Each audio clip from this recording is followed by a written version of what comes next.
ibihe byiza ndetse nkwifuriza no gukomeza kugira igitondo cyiza. Umukunzi w'ibiganiro byacu tugenda tukugezaho byiganjemo amakuru ya siporo. Ni Pasi Govina nk'ibisanzwe ndaje aha ngaha ngo mbwire amakuru agezweho muri iki gitondo. Ikipe ya Rayon Sport igomba gukina n'ikipe ya Polisi muri shampiyona, ariko nakubwira ko nyine abantu benshi bari basa naho bahigamiye cyane mu ntsinzwi y'ikipe ya APR imbere ya Pyramide mu mikino ya CAF Champions League. Abantu ntibakomeza kugenda bita ku mukino wa shampiyona uteganyijwe kuri uyu wa kane. Ikipe ya Polisi igiye kuba isuramo ikipe ya Rayon Sport. Yego n'umukino uri buze kubera muri Kigali imbere, naho Polisi nayo ntiyakira, ariko kuri afishe niko byakiriye, nyine niko bimeze. Ni umukino uteganyijwe kuba ku isaha saa 12 n'igice. Icyo nakubwira ni uko abareyo amakuru y'ingenzi nze kuba tuje kurebera line-up hamwe nyuma y'imyitozo yabaye kuri uyu wa gatatu ku mugoroba. Imyitozo ya nyuma yitabiriwe imikino nyuma y'uko bavuye mu mikino ya CAF Confederation Cup ndetse n'imikino ya CAF Champions League, aho bari bitabiriye amarushanwa nyine ya Afurika, ariko bo bari bitabiriye Confederation, aho basezerewe n'ikipe ya Polisi. Ku munsi rero wo ku wa kane uyu munsi hagiye kuba umukino mu kanya ku mugoroba ku isaha saa 12 n'igice.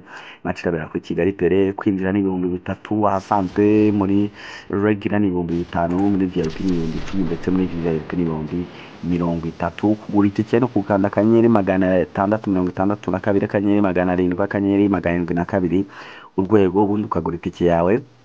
Ikindi nakubwira mbere yuko turebera hamwe nyine muri 11 bashobora kuza kubanzamo bitewe n'uko bimeze nyine kuri afishe ndetse n'ibindi byose bihari mu myitozo ya nyuma ndetse n'ubakinnyi bahari. Icyo nakubwira ni uko ubuyobozi bw'ikipe ya Rayon Sport bwamaze gushyira hanze itangazo babwira abafana cyangwa abandi bantu bose bari baguze amatike yabo yo kureba umukino wa gicuti wagombaga guhuza ikipe ya Rayon Sport ndetse n'ikipe ya El Merreikh. Muribuka ko uyu mukino wari uteganyijwe ku itariki 7 z'uku kwezi tusoje kwa 9, wagombaga kubera muri Kigali Pele. Wari umukino wa gicuti. Ikipe ya APR muribuka ko yari mu mikino ya Sekafa. Ikipe ya Rayon Sport igomba gukina n'ikipe ya Singida mu mukino wagombaga kuba ari ubanza wa first leg wagombaga kubera muri Kigali Pele. Mu kwitegura rero bari bateguye ko bagomba gukina n'ikipe ya El Merreikh. Mu kuyibura rero naho bahise basubikira umukino nyine nyuma y'uko ikipe ya El Merreikh itangaje yuko umutoza yifuje ko batakina ngo bitewe n'uko yabonye ikipe itaraba tayari cyane. Ubwo kiyo ubuyobozi bwahise bufataho umwanzuro nuko abaguze amatike icyo gihe uyu munsi bari buze kuza kureba umukino hagati ya Rayon Sport ndetse n'ikipe ya Polisi bakoresheje ayo matike. Ako kantu kumvikane neza, umuntu waguze itike ku mukino wa El Merreikh ndetse na Rayon Sport, kuko uwo mukino utabaye, baragushumbusha kuza kureba umukino uri buze guhuza Polisi na Rayon Sport uyu munsi tariki ya 2 z'ukwezi kwa 10. Umukino uri buze kubera kuri Kigali Pele, n'ubundi ukarebera kuri ya tike waguze icyo gihe. Ntekereza ko ari akantu keza. Ubwo icyo nakwibuza kugura itike n'akanyenyeri 662 akanyenyeri 700 akanyenyeri 702 urwego, ubundi ukagura itike yawe. Twinjire mu myitozo rero. Kuri uyu wa kabiri Rayon Sport yakoze imyitozo ndetse ndumva no ku wa mbere barakoze akadecrassage. Uyu munsi rero ku wa gatatu bakoze imyitozo ya nyuma ndetse yarimo nyine ibintu byose tactique abakinnyi bazifashishwa, ibyo byose umutoza niho abibonera. Icyo nakubwira ni uko mu bakinnyi badahari biri completely ni abakinnyi babiri, ni Asmani Ndikumana bizi ko yamaze kubagwa akaboko nyuma y'uko akoreye icyo nakwita nka accident mu mukino bahuraga n'ikipe ya Singida mu mukino ubanza wa CAF Confederation Cup. Match yaberaga muri Kigali Pele ndetse na match banasoje batakaje batsinzwe igitego 1-0.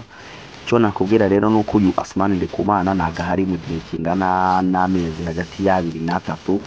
Ubundi mukinnyi udahari ni witwa Paul Nganyi nawe nagahari bijyana n'ibibazo runaka agiye afite, ndetse n'abareba barananizi cyane no kundusha rwose. Abareba benshi barabizi ibibazo yagize ACL.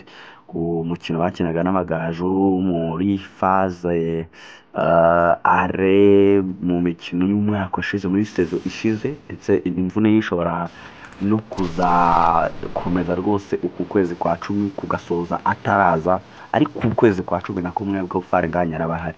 Ubwo abo bakinnyi nibo badahari uyu munsi. Ku kijyanye n'abakinnyi rero uko bari kwitwara mu myitozo ndetse n'ibishoboka yuko bagomba kuza kwifashishwa, abazamu bose barahari, yaba Drissa Kuyate, yaba umuzamu Mugisha Yves ndetse n'umuzamu Pavel Nzira, ndetse umutoza we navuga ko we ku giti cye yakabanjemo uwitwa Drissa Kuyate, Pavel Nzira akaba ari uwa kabiri, witwa Yves akaba uwa gatatu, ariko ubuyobozi ndetse n'abandi batoza nyine bagiye batandukanye baba bakorana nawe bakamuposhera bavuga bati Pavel niwe wa mbere. Wenda mu minsi ishize hasa naho habayemo n'ikosa, wenda umukino bakinaga na Sinzi ndaza gutanga igitego, ariko ntabwo ntekereza ko wenda bwari ubushake, niyo mpamvu ibyo ngibyo umuntu atabirebaho. Pavel Nzira niwe ugomba kujya mu izamu uyu munsi bakina n'ikipe ya Polisi. Mu badefanseri ni igitekerezo bisa naho kitari kumvikana cyane mu mutwe w'umutoza, ndetse waranashaka kongera gukinisha gatanu kabiri ya sisiteme isanzwe, ariko ubuyobozi bukamubwira ati wakinnye kane gatatu kuri Singida kandi birakunda, ugerageze ongera imikino. Ubuyobozi butibugira ukine bya bintu byawe, ibintu byawe byo utangiye kuzana bya gatanu kabiri byihorere. Ndetse icyo ubuyobozi bwo buri no kusa naho bunapusaho cyane ni uko muri icyo gihe yakinaga abadefanseri batatu, defensa turuwa, yabaga afite abataka babiri. Uyu munsi afite Yves Habimana wenyine, ndetse na nyine naho hano bari kujya bapusha bavuga bati kinisha umwataka umwe, kina kane gatatu.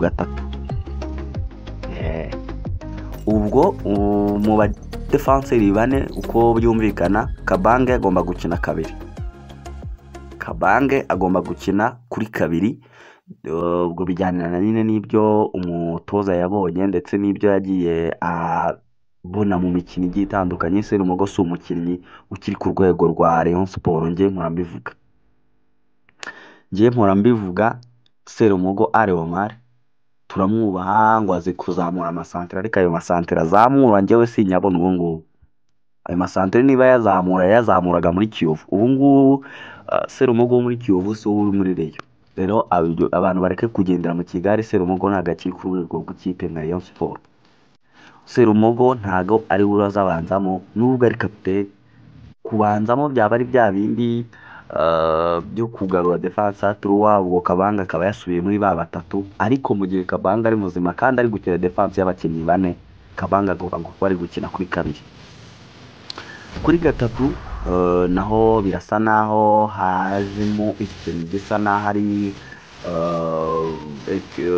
kutumvikana cyane, kutacyumvikanaho, gukoresha Musore Prince ndetse no gukoresha witwa Diza Sports yindi, ariko umutoza we aratuka akavuga yuko Diza ngo atari umukinnyi we afata nk'aho ari umusitata, ndetse byarikomeje no kugenda biteza na polemike cyane. Ariko mu witwa Musore Prince ni umukinnyi ugomba kubanza kuri gatatu mu gihe azaba yakinira defenseri bane. Muri axe centrale ni uwitwa Youssou Diagne ndetse n'uwitwa Rushema Chris. Youssou Diagne yari yagarutse kuri match ya Singida, ndetse agira match umuntu yavuga ko atari mbi, ndetse binamufasha kugenda yitwara neza. Nawe agomba kuba yagarutse mu kibuga, ndetse na Rushema wagize match nziza. Ukava aho ngaho ukagera ku bandi basore bagiye batandukanye mu kibuga hagati, barimo uwitwa Sefu Niyonzima Olivier, kongeraho Richard Ndayishimiye. Ni mediane navuga ko imaze gusa naho imenyerana. Abedi Bigirimana ari gukina nomero 10. Aho ngaho ubwo abantu bari buze kubyumva, bari buze kuburamo umuntu witwa Tambwe, ariko Tambwe ndibuze kubumvisha ahantu ari. Mu bakinnyi babiri bagomba gukina muri batatu bagomba gukina mediane ni Sefu na Richard, kongeraho Abedi ugomba gukina nomero 10. Uruhande rumwe rukanyuraho Tambwe kuruwari, ubundi ruhande rero rw'iburyo umutoza bamubwiye bati uko ubipanga ntabwo tubizi. Azizi Basari mubanze mu kibuga, niba aba mwiza asimbuye ubwo bwiza mu gice cya mbere umukuremo nta kibazo, Azizi Basana agomba gukina ku rundi ruhande bakatakisha umwataka Yves Habimana. Nibyo ngibyo kuri Reinapo umutoza asa naho yagaragaje mu myitozo nk'uko mwagiye munabibona mu mashusho agiye atandukanye ubwo bagendaga bakora imyitozo. Icyo nakubwira rwose navuga cyo bisa nk'aho ari cyo cya nyuma. Iyi match ya Polisi ndetse na Rayon Sports batsifurwa na Ruhitsa Patience Fidèle.